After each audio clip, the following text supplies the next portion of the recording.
Olá, querida e querida cliente, esse é o Ativo Macro Review, nosso encontro mensal para falarmos sobre os principais fatores macroeconômicos e o impacto deles em nossas carteiras. O mês de maio foi um mês melhor do que o mês de abril em termos de notícias, de fatos relevantes, principalmente na economia americana. No Brasil tivemos dados bons também, mas não o suficientes para agradar aí os anseios de mercado. Bom, iniciando nossa análise pelo payroll, a gente tenta analisar, basicamente é um relatório americano mostrando a quantidade de geração de vagas de emprego no mês. Então a gente teve aqui uma geração de 175 mil vagas, enquanto o mercado esperava 138 mil vagas, ou seja, vieram menos vagas de emprego, basicamente um desaquecimento econômico. O ponto é que é o primeiro dado que vem abaixo do consenso de mercado, então a gente precisa aí não só de geração de emprego abaixo do que o esperado, mas de inflação, mais do que um dado confirmando aí que existe uma tendência de desaquecimento econômico. Então essa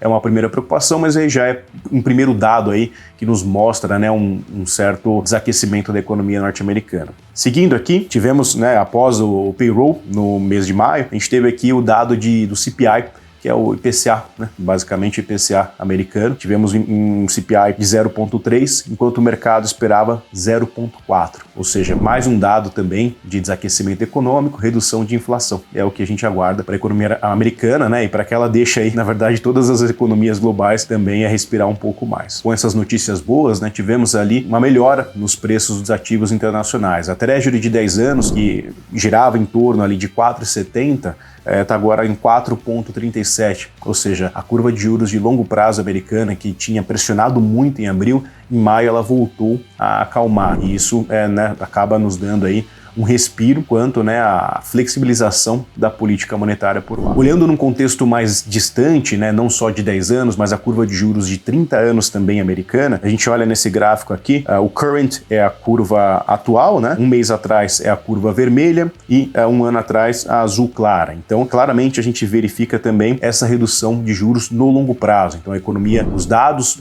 bons de maio, se perpetuarem esses dados em junho também, a gente vai continuar essa confirmação da trajetória de redução de juros longo americana, que pode se concretizar também na redução dos juros à vista.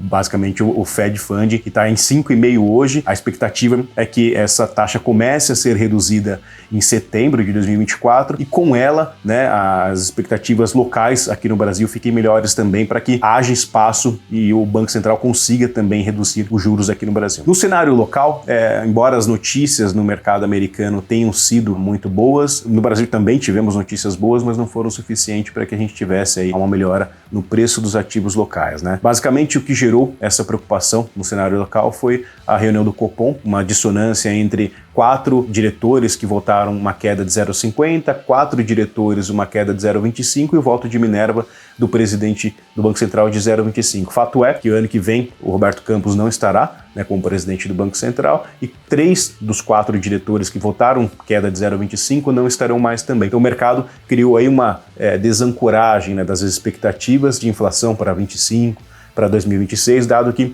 existe uma possibilidade, e aí basicamente isso é pura especulação, de que o próximo quadro de diretores, conciliado com esses diretores que votaram 0,50, possam ali reduzir os juros, a trajetória de juros de forma irresponsável, artificial ou até mesmo no tapa. Eu acho que isso é uma pura especulação, eu acho que é um momento ainda de tentar entender como que isso será conduzido até o ano que vem. Esse burburinho só será aí tranquilizado a partir da primeira reunião do Copom no ano que vem. Então é algo que forma preço de certa forma, gerou essa desancoragem das expectativas, mas é só após aí a primeira reunião do Copom que a gente vai conseguir entender aí qual que será o grau de flexibilidade da política monetária para essa redução de juros, se será algo gradual, como tem vindo, teremos aí uma flexibilidade maior. Então, olhando nesse gráfico aqui, a curva de juros, a gente compara 3 meses da curva de juros. Então, em março, essa curva cinza, saindo ali perto de 11,25 e chega uma taxa terminal em 10,75. Em abril, essa curva azul clara, que ela sai de 10,65 e chega perto de 12%, e a curva de maio basicamente mantém a mesma performance, Ela sai agora de 10,40 e chega ali perto de 12%. Então, os ativos locais, né, dado que a curva de juros também ela se permaneceu estática, embora que tivesse volatilidade durante o mês de maio, foi um mês muito volátil, quanto a juros, quanto os ativos de risco, a gente ainda não sente ainda o reflexo, né, da melhora dos dados da economia americana aqui no Brasil. O IPCA veio um pouquinho acima do consenso de mercado, a gente esperava um IPCA aí de 0,35, veio um IPCA de 0,38, nada alarmante, né, a qualidade do número veio boa também, então isso veio em linha do que basicamente o mercado esperava. Aqui nesse próximo gráfico a gente mostra a volatilidade do título longo, né, do Tesouro IPCA 2045, ele se mostrou muito volátil, chegou até pagar esse IPCA mais 6,27 no dia pós-cupom e depois voltou aí a patamares de 6,14. A gente classifica esse juro interessante ainda para pré-fixar, né, uma posição, não sabemos se é uma taxa terminal, mas pelo que tudo indica, se os dados americanos começarem, né, entrarem numa trajetória de melhora e essa crise de expectativa, né, de quanto à política monetária brasileira também se abrandar, a gente tende aí a performar né, de forma melhor no final do ano e no início do ano que vem. Quanto ao dólar, né, segue pressionado, o mês de maio foi um mês de bastante saída de capital da Bolsa Brasileira. Então a gente tem um dólar aqui, agora a gente gravando esse vídeo em começo de junho, um dólar batendo perto de 5,30, então é um dólar bastante pressionado, uma fuga de capital de forma bastante expressiva. Entretanto, eu acredito que seja mais uma procura de risco e retorno entre a economia americana, com juros elevados, com possibilidades de investimentos por lá, o capital em casa, do que o capital em algum emergente, né? O que corrobora, na verdade, essa minha opinião, é o gráfico abaixo do CDS Brasil. O CDS Brasil, ele é um gráfico que ele demonstra basicamente o risco país, né? Então, se o investidor estrangeiro,